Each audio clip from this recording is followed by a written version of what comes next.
Hi, it's Andy from PCR Global with another one of our videos from our A to Z of risk management playlist. These videos are short enough not to induce boredom, but important enough to keep at the front of our minds and the tips of our tongues as we stand on the front line of safety. Today's letter is G, and the subject is groupthink. So here we go, this PCR Global bite-sized piece of CPD. We're going to be covering groupthink, a term first coined apparently by Janis in 1972. What are we going to cover? We're going to cover the what, the when, the where and the how of groupthink. What is groupthink, where groupthink can be found, and how groupthink fits into wider risk management. First, let's look at the groupthink history. So where did it come from? It came from Irving Janis. Irving left Janis, a social psychologist at the Yale University, and it was a professor emeritus, I should say, at the University of California, Berkeley, USA. So Janis is famous for this 1972 theory. It has appeared obviously in later books, but the actual theory itself described the systematic errors made by groups when making collective decisions. Groupthink, thinking in the group, and the downsides, not necessarily the plus side, just the downsides when thinking in groups. Is it well known? Well, let's check the library. Let's have a look at my library at least. Is it well known? Let's make myself small here. So, number of the books that I've got in here: Quality Management. Let's have a look through this book. It's a book for total quality management. Does it feature in this book, which is a very well-known and well-used book? Groupthink, 10 matches. So yes, brainstorming can be an effective vehicle for collecting employee input and feedback, particularly if managers understand the weaknesses associated with it and how they can be overcome. Managers interested in soliciting employee input through brainstorming should be familiar with the concepts of groupthink. Groupthink is the phenomenon that exists when people in a group focus more on reaching a decision than on making a good decision. There's also a thing called satisficing, whereby you're rushing through. It's not satisfying, you're rushing through that decision. So it certainly features in that book. Elsewhere, it also features in this book by Gil Meyer. I really do like this book and recommend it. The Corporate Smoke Jumper, really interesting book. If we put it in here, groupthink, we got one match, but interestingly he talks about leadership and crisis leadership, and he talks about major cause of poorly handled crisis is often that is managed too narrowly, and he talks about what we can do to make sure that the individuals involved in decision making make optimum decisions.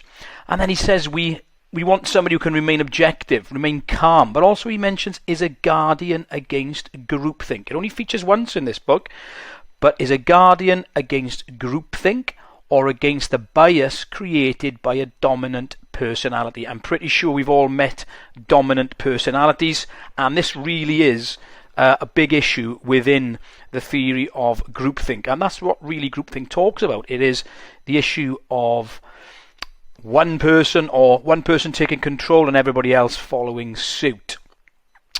Another one of my favourite books, Work Psychology.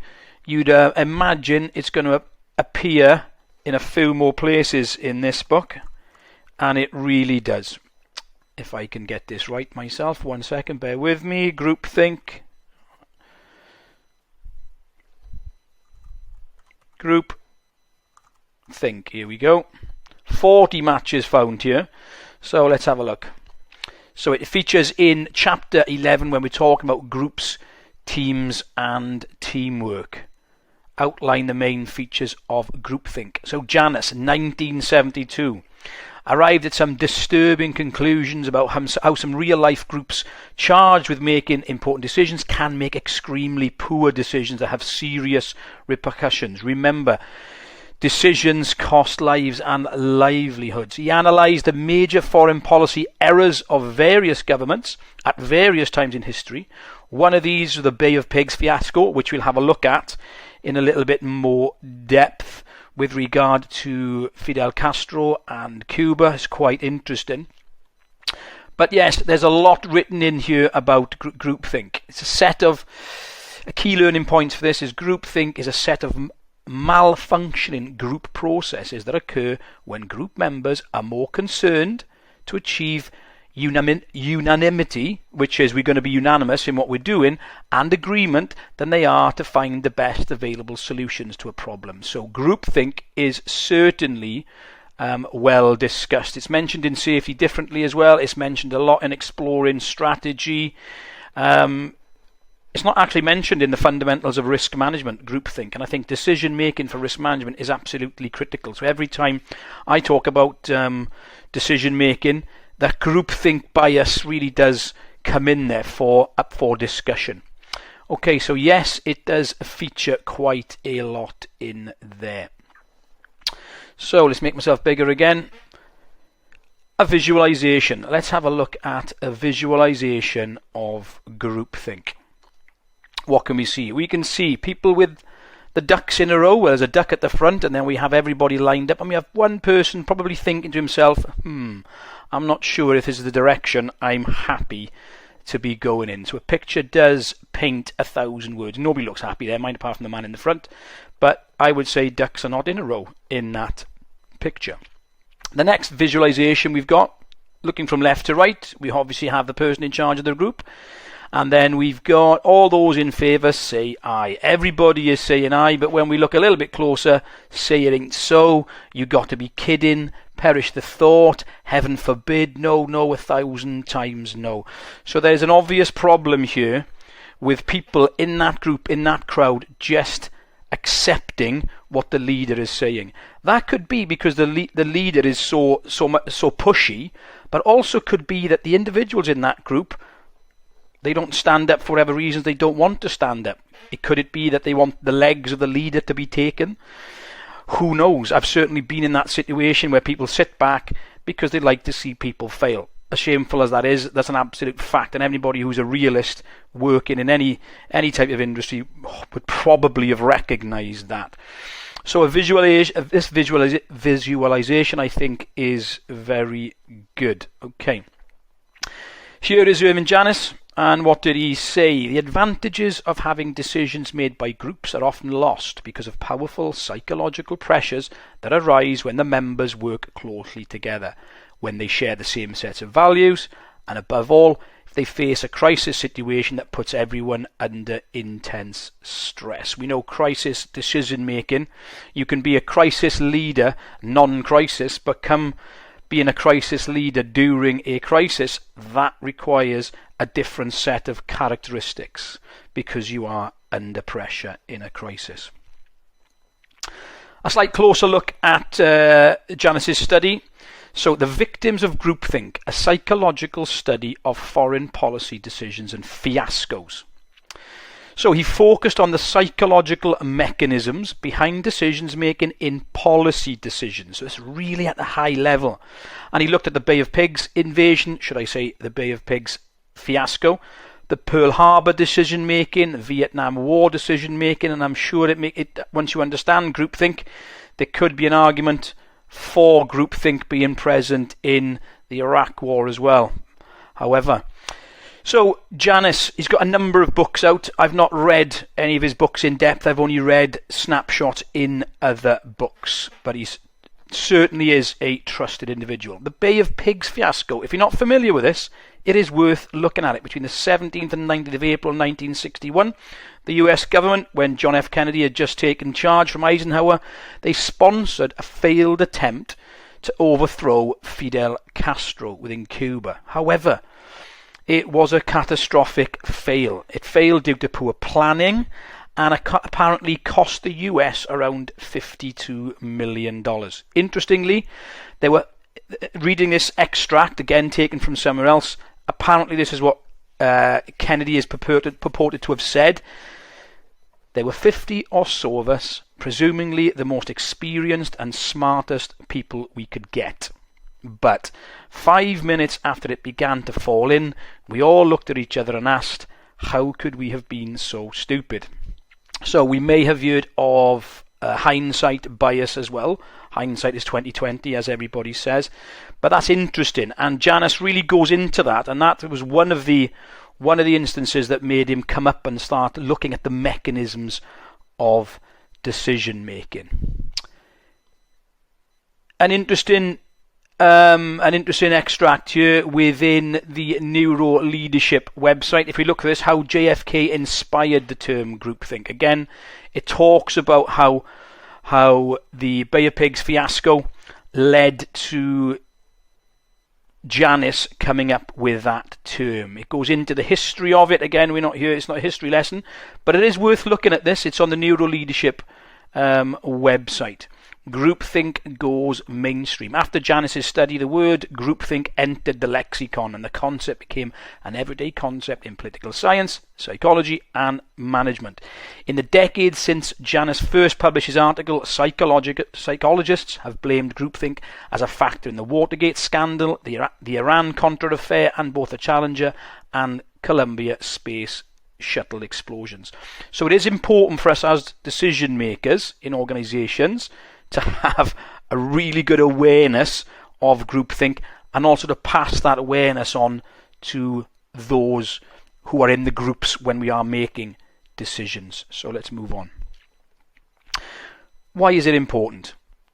Risk management, as we know, is all about decision making. We're going to make decisions that can cost lives. We're going to make decisions that can cost livelihoods. We are making decisions that cost money. If we're making a certain decision with regard to risk, then there's potentially a cost to somebody. And groupthink affects decisions, as we've just identified. If we just look there at that matrix, we've got likelihood and consequence, we've got lots of numbers, lots of letters, lots of colours.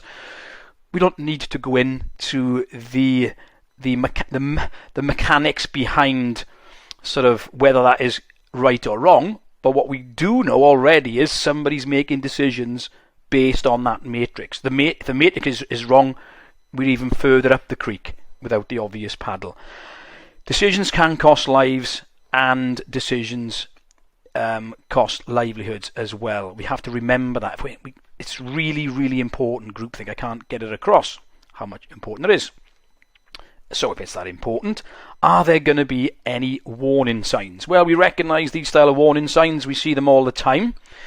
And if you've gone into any sort of risk decision-making workshops before, it really is worth the facilitator of that workshop talking about the downsides of decision-making and what to be aware of groupthink. If you look at certain management courses, then ultimately they talk about groupthink within there. But if you've not done a management course, then you may not have covered it.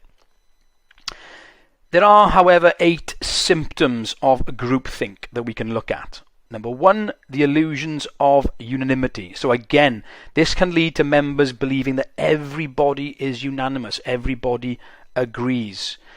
It can be more difficult to speak out, as we know, when everyone appears to be on the same page. Do you want to go against the flow? Also, we have unquestioned beliefs. Bear in mind, these are Janis's 8 symptoms. Unquestioned beliefs. These can lead to ignoring potential moral problems and not considering the consequences of individual and group actions. When we think of gang mentality, when we think of people getting sucked into things that they don't want to do, unquestioned beliefs. Rationalizing can prevent group members from reconsidering their beliefs, causing the ignoring of warning signs. Again, so you're rationalizing your judgment. You're coming up with a reason for your judgment. We can become sheeple. So the people in the room, the sheeple. We're like sheeple. We're just people who are getting herded into a herd mentality. So it's good to think about sheep, good to understand herd mentality, because this tests our professionalism, our credibility, and our resilience, our PCR. Be aware of sheep and herd mentality. Stereotyping. This can lead to members of the in-group to ignore or even demonize the out-group. who may oppose or challenge the group's ideas. We can see this in football crowds, we can see it in sports matches, we get an in-group, we get an out-group. You can even see it on LinkedIn, can't you? You can see the groups of people everywhere, and other people aren't involved, people don't want to be involved, people don't get spoken to. This is human nature. It starts in the playground and ends in the graveyard when you're about 80. I'm pretty sure of that. So, stereotyping. Interestingly, social identity theory, a theory coined by Henry Tajfel and John Turner in 1979. Social identity. How do we get our own identity? And they talk a lot about the in-groups and the out-groups. That's worth researching. Self-censorship. This can cause members with doubts to hide concerns or fears. Rather than sharing knowledge, members remain quiet and assume that the group must know best. We can picture it now. I know I can. I've always been quite outspoken in groups. I've always been the person to actually play devil's advocate and say, well, what if? What if? Sometimes to a structured what if. Those of you may recognise that is actually a risk management technique from the 41 techniques of risk management, according to the IEC's ISOs. Mind guards. So these individuals can act as self-appointed, nobody says they're to do it, self-appointed censors to hide problematic information from the group. Rather than sharing important information, they keep quiet or actively prevent sharing. Again, you have somebody putting that block on information that somebody else is trying to bring to the table. This can lead to bullying, as we know. Self-appointed censors. So these are some of the symptoms that we've got to be aware of. 7, we're looking at illusions of invulnerability. We are not vulnerable. This can lead to members of the group to be overly optimistic and engage in risk-taking. When no one speaks out or voices an alternative opinion, it causes people to believe that the group must be right. This is invulnerability. Absolutely not. We're taking these risks. Again, people can be overly optimistic. So we've got that optimism bias. It's another bias that's out there, and we need to be aware of that. And finally, direct pressure. So the coercive force to conform. Somebody's making you conform is often placed on members who pose questions, and those who question the group are often seen as disloyal or traitorous. So you want to be in the in-group, you don't want to be on the out-group, and then if you've got a leader who is an ass, and I didn't say arse, I said ass, then the ass of a leader, he tests our professionalism, credibility and resilience as well. So if you're a leader and you're an ass, then you're going to be aware that all these things are there, but you're not going to be standing up for people, and you are probably going to be that person who is pushing that coercive force down on individuals, preventing that upflow of information. So take a good long look at that ass or a donkey, either one. I think it's an ass, but I certainly have met leaders, I wouldn't even want to call them leaders, business owners who are asses, stubborn as mules. They won't let anybody else speak because they've got it right every time. So now how bad it is, what can we do about it? Can we combat groupthink? Here's a slide from a different sort of PCR course slide deck on situational risk management, where we shall use this one. Let's look to right, left to right. The situation feeds the assessment. So the person who is involved, their perception, how good they are at hazard identification, how good they are at risk assessment, that's the situation that we're in. We're going to have a thought process. Remembering top-down, bottom-up processes, we've got pre-existing knowledge, we've got biases from before, moving to the right into that risk decision. So we have to, if we're going to combat it, we've got to understand fundamentally how decisions are made and how decisions can be made wrongly. So what can we do? Back to thinking about decision making. If you look at that, what is a decision? A decision is a selection of alternatives. Alternatives, said the blue sticky note. We have uncertainty within decision making. That's going to be another, actually, when I get to you, we're going to talk about uncertainty. So I won't shoot my boat here. High risk consequences, yeah, that high risk could also be positive, couldn't it, right? But ultimately, all of those are feeding into decisions, interpersonal issues. We take that into our decision making, especially if we've got workplace politics. We have disagreements between managers and employees, between employees and managers, and there is a complexity of decisions. Of course there is. Remember, we have the biases, we also have that inaccurate information, we have bounded rationality when we're making decisions. Remember, decisions are bounded, we don't have access to all the information, but we also have to remember about the other animal that we got. So we've had an ass, we've had a sheep, and now we've got an elephant. So there's often an elephant in the room. The elephant, again, tests our professionalism, our credibility, and our resilience. So usually when we're in a decision-making group, if we're doing a risk management workshop, or we're in a normal meeting, or somebody's just making a complaint and everybody's having a discussion, there's generally an elephant in the room. It's always good to try to get the elephant out of the room. This is about trust, really, isn't it? Within groups, it's all about trust. How can we minimize groupthink? So we could recognize where the opportunity for groupthink is most probable within our organizations. Let's look across the organization. If we think the principles of risk management as per ISO 31000, and there is 8 of them, where we are trying to create and we're trying to protect that value. Inclusion is mentioned in there, so we need to include people. We're talking about being made on best available information, historic, current and future. These are decision-making times. Any times where we're applying risk management, we've got to think about groupthink. So we need to think about it there. We can provide group members with an opportunity to express their own ideas. Remember, don't jump in, leave people speak first. There are a number of ways of doing this. Brainstorming really gets everybody to throw things out there, but if you look at the nominal group technique, then we split it down. And again, that's a subject for a different BiteSIZE CPD. Use smaller, more independent teams. We could do that, couldn't we? We could get groups. Risk surveys. Risk surveys are good as well, of course. You're getting that independent information from people. The leaders of groups could avoid stating their own opinions or preferences when assigning tasks. So don't just walk straight into it saying what you think. Sit back and listen to see what other people think.